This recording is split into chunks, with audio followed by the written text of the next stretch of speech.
I was 8 years old when I lost my older brother. I wanted to keep him. I even asked Santa not to let him be taken away. I guess that was too much of an ask. Now, we're snowed in together for the weekend, and are working out what to do with the discovery we made while clearing out the basement of our late parents. It may come across as a cliche, but 9/11 really did change everything. Things weren't exactly idyllic, but we were happy and cared for. But then the 90s were over. My never-ending childhood suddenly ended when my brother signed up for the army and was deployed to Afghanistan. He came back. Most of him, at least. It was hard to pinpoint what was gone, but somewhere between basic training and the rest of the service, something changed. Our relationship surely had. Mom and I said it was like he had been swapped with an alien. Her blood pressure soared while he was overseas, and only continued to climb even when he came back, eventually leading to a stroke. I stayed home to take care of Mom for years, but it didn't prevent her premature death. While I hated to see her go, we were all thankful, I'm sure, that it had been relatively peaceful and in her own bed. While I was taking care of Mom, my older brother built his career and a family. We kept in touch. He visited and helped with the bills, but there was still a barrier. Not just with me, but his kids. Somewhere along the way, I changed from the cool, fun, artsy aunt. Instead, I had been turned into the failure-to-launch loser who still lived at home in her 30s with zero prospects, a boogie woman for what they would become if they didn't work hard in school and have a plan. Naturally, this ignored all the circumstances of why I stayed home to begin with, not to mention my own mental health struggles in reference to the aforementioned, but I digress.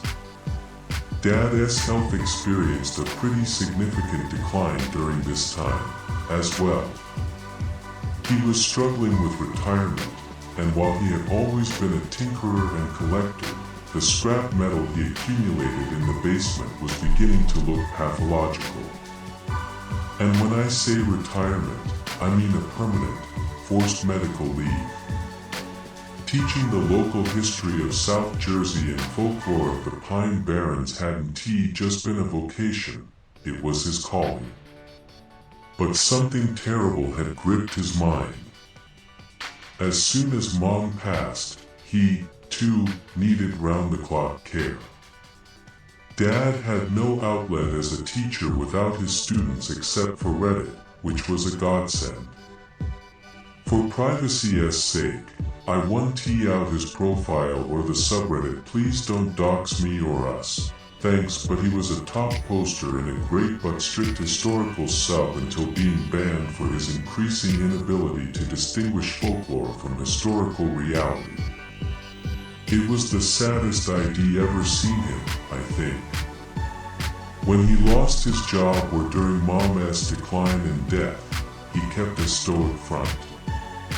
But Dad was no longer the same man he had once been, and he couldn't hold back. He lost all sense of normality he had, and that was the final straw. When he finally realized why he couldn't respond, he cried and cried. It killed him.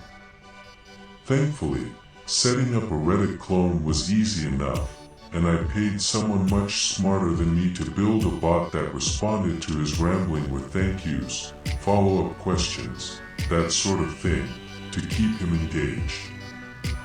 Judge me or my way of handling it if you like, I don't care. For the last year of his life, Dad reclaimed a facsimile of himself, which was better than nothing. Now, they're both gone. My life was so full for so long, even accounting for putting everything on hold, personally and professionally, to care for them. I'm thankful for our time together, but I've lost so much more than momentum. The pressure bubble has popped. They're gone, but I'm still here. The house has become quite still. There is nobody around who cares what I have to say throughout the day. Mom was the only one who really got me. Dad tried, but it wasn't the same with just us. And now, I don't even have that. I don't want to imply that my brother was absent during all of this. That wasn't the case. He visited with the family and spoke to Mom and Dad regularly, but I was the one handling the day-to-day. He was busy with his life, and I don't fault him for that. I just wish he were a little more understanding and a little less pushy about me getting my act together. I've been through a lot, and think I deserve a little grace. It was a difficult holiday, which turned over into an exceedingly lonely January. This past week has been my first time seeing my brother since the funeral. We agree about keeping the house and the family and me staying in it, so nothing to worry about there. There may be one minor point of contention over a certain white gold ring, but that has been handled. However, the house has accumulated the detritus of a family living there continuously for over 40 years straight, and my brother is a control freak, so there is no way he'd let me go through it all without his supervision. Truth be told, I am thankful to have a hand. Plus, it'll help to have someone with business acumen to help me determine which paperwork has been pointlessly cluttering cabinets and drawers for decades, what mementos he wants for his kids, which tools and other junk I can sell on Marketplace, that sort of thing. Like many of you, we're experiencing this storm across the US, which is to say we're snowed in. I don't think my brother's timing is coincidental. And like my father, my brother has never been good at expressing his feelings.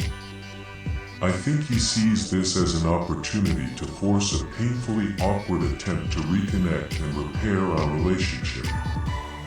And while, yes, some of it was boring, we did manage to have some fun together for the first time since Bush was in office, coming across the toys we used to fight with, together and over, including but not limited to He-Man, Teenage Mutant Ninja Turtles, Jurassic Park, and WWF meant I was never interested in Barbies, and Mom never called any of them action figures or dolls, only men. After sorting through our boxes of men, we rediscovered our old PlayStation.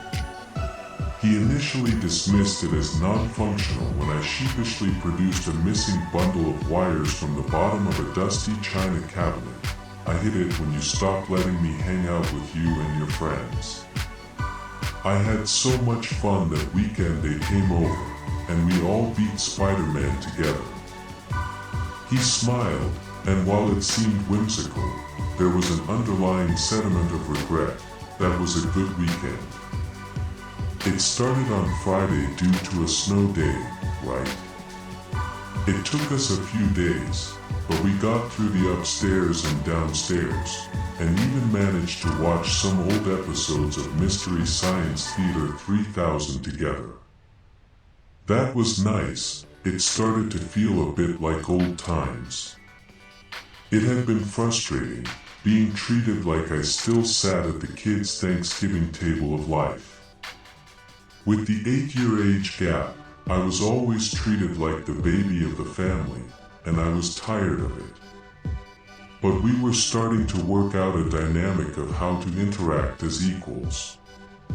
There were lectures about me finishing my bachelor's, and I even got him to try read for the first time, which is monumental in itself, but that story is special, and it's just for us.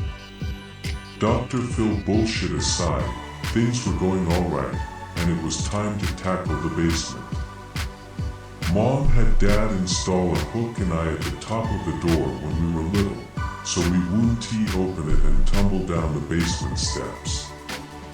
For some reason, it was hooked closed. I hadn't been down there since the barefoot slug incident. The less said about that, the better. Opening the door into the dust-mote-filled darkness, I nervously scrambled for the switch, hoping the inevitable cobweb was uninhabited. The speed of light was no match for the smell of must. Next, my least favorite part of the basement, the creaky wooden staircase, with just enough space between each step to reach out and grab your ankle. No,